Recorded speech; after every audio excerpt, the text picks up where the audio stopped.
There is a curiosity at the core of every thinking person, a need for knowledge from uncharted and unknowable territories.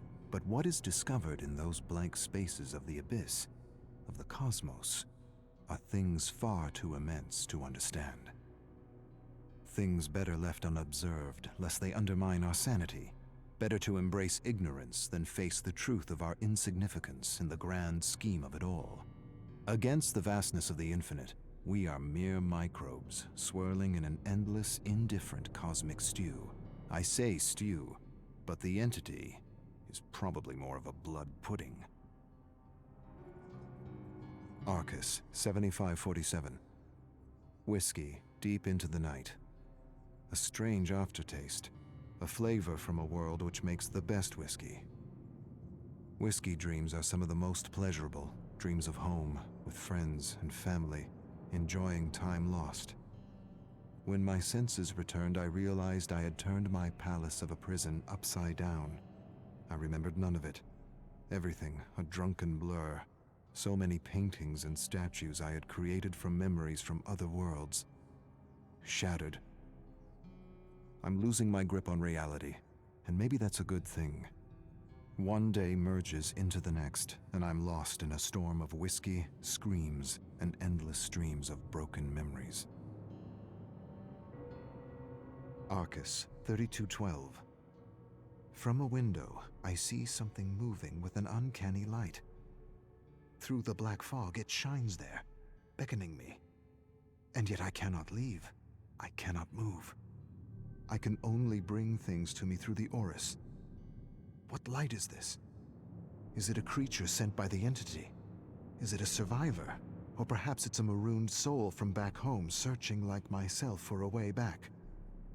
An unnatural wind whines, and I stare at the moving, hypnotic light. A hideous watching eye, trying to reach out to me. Trying to tell me something.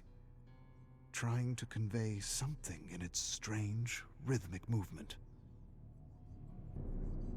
Arcus, 345. I have recently wondered if survivors realize the titanic significance of their thoughts and feelings, and of how the entity uses them to furnish the trials. Thoughts and feelings that bring me glimpses of what it's like to have lived on a parallel world as someone else.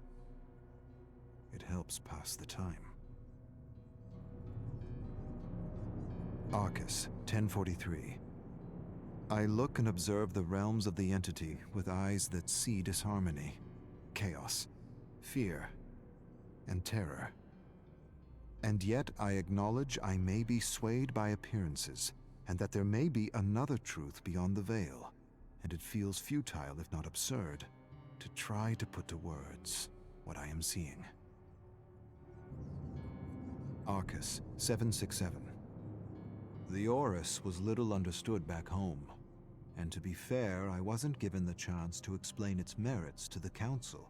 Had they taken the time to understand, they would have realized that though I had no verifiable explanation for how the Orus works, I had theories. And the most reasonable was that the Orus works on the basis of the Trinitarian of creation, a concept long held by our ancestors and forgotten throughout the ages. But the concept isn't complicated, isn't witchcraft, isn't a secret. It simply suggests that it takes two things to create a third, a father and mother to create a child, an idea and passion to create something new, something real, something lasting and meaningful, a thought and feeling. Therein lies the best theory of the Orus and how it is able to create with auric particles. The failing of other pioneers back home is they believed thought alone was enough, when in reality it is only half the equation. The other half is emotion, for it is feeling and passion that fuels the fires of creation. The Orus amplifies and manifests and forges something new using the mold of thought and the fires of passion. Or, I've been here too long, and I'm grasping at theories to pass the time. Arcus, 293. Things could have been worse. I could have been banished in a dimension without auric fog, containing the memory imprints of countless victims. Memories that keep me entertained and busy with my coin and spirit collections. And the music. The variations from parallel worlds. It helps pass the time. In a twisted way, I think what I'm admitting is that I'm glad the entity takes what it wants, when it wants, from the Omniverse. Arcus 632. Through a rift, I believe I culled another memory of Vigo, manifesting reality within the entity with something reminiscent of the Orus. How he came to understand the machinations of the fog is both puzzling and inspiring. It suggests to me that perhaps this place enhances one's connections to our infinite selves throughout the Omniverse. Arcus 9873. King has this way of doing things that are quite amusing. One of my favorite memories I return to time and time again whenever I need a lift is Memory 2332. Gasoline Man.